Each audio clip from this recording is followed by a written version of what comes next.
I'm sitting in my living room right now, and there's a photograph on the table next to me. It's from 1975. My whole family is in it. My wife, Margaret, our 4 children, and 2 grandchildren at the time. We're all dressed up. Everyone's smiling for the camera. I look at this picture almost every day, and you know what strikes me? Not the smiles, not the way we're standing close together like we're a unit. What strikes me is everything that photograph doesn't show. I'm 92 years old. I've got maybe a handful of years left if I'm lucky. And I need to tell you something that I should have said decades ago. I'm going to tell you the truth about family, the kind of truth nobody talks about when you're young and building your own life, the kind of truth that only comes when you're at the end of it, looking back. You see, I spent most of my life thinking I understood what family meant. I thought it was obligation, duty, showing up for holidays, remembering birthdays, keeping the machine running. I thought if I provided, if I showed up physically, if I didn't do anything terribly wrong, then I'd done my job as a father, as a husband, as a son. But I was wrong about almost everything. Let me take you back to 1969. I was 39 years old, and my father was dying. He was in a hospital bed, and I remember standing next to him, and he kept asking for my mother. She'd been gone for 3 years. He wasn't lucid most of the time, but in those moments when he was, he'd reach for her hand, even though she wasn't there. I remember thinking it was sad, yes, but also somehow romantic. True love, I thought. Staying loyal, even in death. But here's what I didn't understand then. He wasn't reaching for her because she was perfect. He was reaching for her because she was familiar. Because after 53 years of marriage, she was the one person who knew him completely. All of him. The parts he showed the world and the parts he hid. And in that final clarity that sometimes comes at the end, he realized that she was the only thing that had actually mattered. I didn't learn from that. When my father died, I went back to my life, back to my job, back to my responsibilities. And I kept doing exactly what I'd always been doing, showing up, but not really being present. Margaret would tell me things, and I'd listen with half my attention while the other half was thinking about work. My children would come to me with their problems. Oh, and I'd offer solutions instead of understanding. We'd sit at dinner together, all 6 of us at one table, and I'd be physically there, but somewhere else entirely. I think what gets me now is that nobody ever said anything, not in a way that really landed. Margaret would try. I remember her saying, "I feel like you're not here even when you're home." And I'd say something like, "I'm right here," and we'd move on. My oldest son, David, tried once when he was 18. He asked me if I was proud of him, not if I was proud of something he'd done, proud of him. And instead of saying yes, instead of pulling him close and telling him everything I saw in him, I said something stupid like, "You know I am," and changed the subject. He needed me to say it. He needed me to really see him. And I was too busy, too distracted, too caught up in the illusion that I had time to get it right eventually. Here's the thing about family that nobody tells you. It's not built in the grand moments. It's not built when you take a big vacation or celebrate a milestone. Those things are nice. They're lovely, but they're like punctuation marks.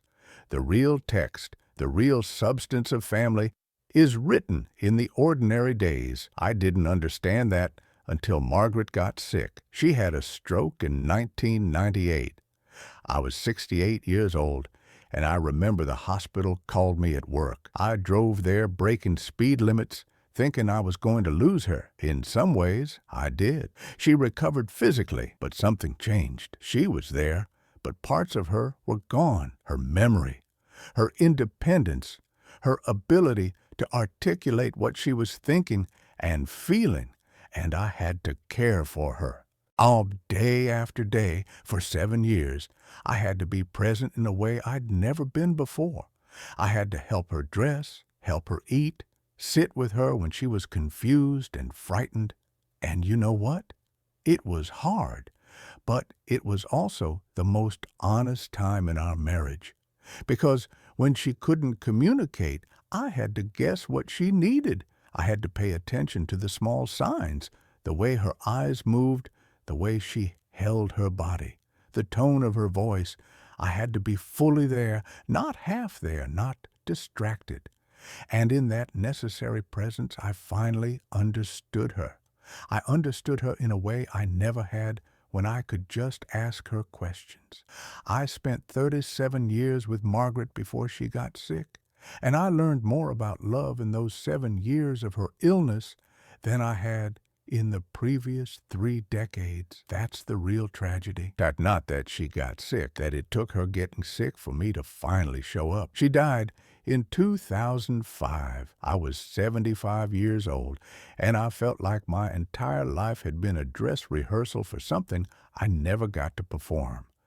But there was still time with my children. David, my oldest, had become a lawyer, successful, powerful, a man who commanded rooms, but beneath that, he was still that 18-year-old asking if I was proud of him. I didn't know that for years. I thought he'd become self-sufficient and didn't need me anymore. But that's not how children work. They grow up and they need you in different ways, not less. They need you to see them as adults, to respect their choices, to be interested in their inner lives, not just their accomplishments. My daughter, Sarah, had always been sensitive, creative. She wanted to be an artist, and I encouraged her to be practical instead. Get a degree you can use, I told her. Art is a hobby. She became an accountant, and she was fine. But she was also never quite herself. I see that now, and I didn't realize until much later that every time I steered her away from what she loved, I was teaching her that what she loved didn't matter. Michael was the quiet one. He was always there, helping with things around the house, checking in on us without being asked, but I barely noticed him. He was the background person, and I treated him like background noise. I didn't realize for years that he was drowning in depression, that he was quietly suffering because he'd never learned to ask for what he needed. He learned that from me. We both were so good at pretending everything was fine. And then there was Catherine, the youngest, the baby. I held her at arm's length emotionally from the day she was born, I think, because I was afraid of doing it wrong, afraid of getting too close because I was already failing the others. So I loved her from a distance. I didn't really know my children. That's the truth I'm telling you. By the time I was in my 60s, my relationship with David was cordial but distant. Sarah had stopped trying to talk to me about things that mattered. Michael had moved to another state, and we saw each other once a year. Catherine was polite when we were together, but we didn't have an actual relationship.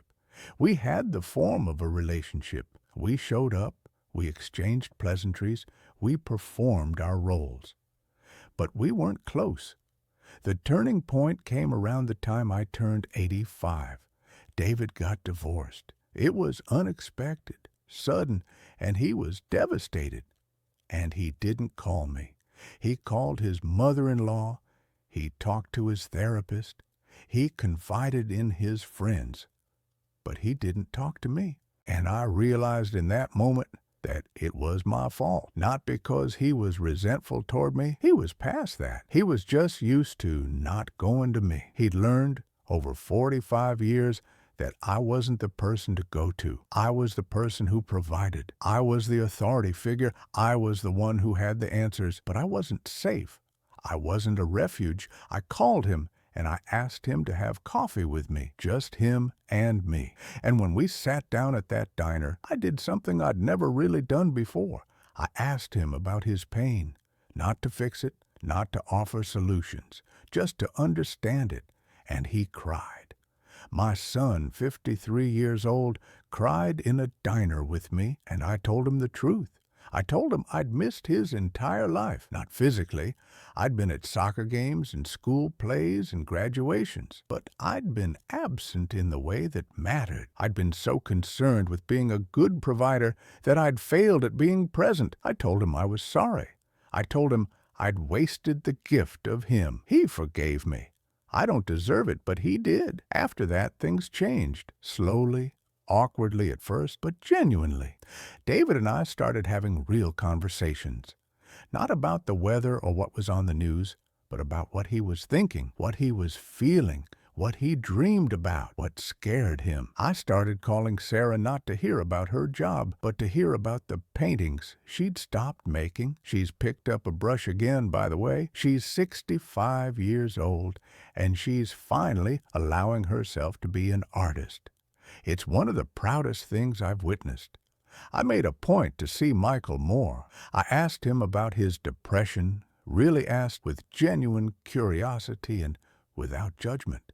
And he started to open up. We talk about it now. Real, honest conversations about mental health and suffering and how to keep living when it feels pointless. We're rebuilding something there, or maybe building it for the first time. And Catherine, my youngest. I told her something I should have said 30 years ago. I love you, not because you're my daughter, but because you're you. Because of who you are, not what you've done, not what you'll achieve, not because of obligation. I love you because you're worth loving. She cried. I cried, and we've been making up for lost time ever since. Here's what I've learned, and I hope you're really listening because this is important. You cannot get time back. You can apologize for how you spent it, and people might forgive you because most people are kinder than they need to be, but you cannot get the years back. The version of your child at 5 years old only exists in photographs and memories. The chance to be the person they go to with their first heartbreak, that window closes. The ability to be the safe person during their crisis, that's a privilege that expires. And you don't know when it expires. You think you have time. You don't. I also learned that presence isn't something you can fake. You can show up physically and be completely gone. I did that for decades. Your children know. Your partner knows. The people who love you know the difference between you being in the room and you being actually there. And that difference changes everything. The third thing, being a good provider, is the bare minimum. Paying the bills. Abba's keeping a roof over their heads, ensuring they're safe. That's necessary, but it's not sufficient. It's not enough. Because what your family actually hungers for is you. Your attention, your curiosity, your authentic self. Not the successful version of you, not the competent version, the real one, the one who doesn't have all the answers, the one who struggles sometimes, the one who can admit when they're wrong. I wish I'd understood this at 40. I wish I'd understood it at 50, but I'm telling you now, and you're not 92. You still have years. Your parents, if they're still alive, still have years. Your children still need you. Your siblings still have time. Your partner still has time. So here's what I'm asking you to do. Stop thinking about family as something you get to eventually. Stop deferring the real conversations until retirement. Stop telling yourself you'll be more present next year, next month, after this project is done. Put down your phone. Ask your partner a question about their inner life and actually listen to the answer. Call your parent and ask them about something besides logistics. Notice your child. Really notice them and tell them what you see. Ask your sibling about something that scares them. Family isn't built in the future, it's built now. In the next conversation, in the choice to be fully present instead of half present, in the decision to be curious about the people you love instead of assuming you already know them. I'm 92 years old. I've got maybe a few years left, and I'm finally getting it right with my family. But I would trade everything to have figured it out at 50, to have had 40 more years of real connection instead of surface politeness, to have been the person my children could come to when they were hurting, to have made my wife feel seen and valued instead of tolerated. You still have that chance. Don't waste it. Here's my question for you.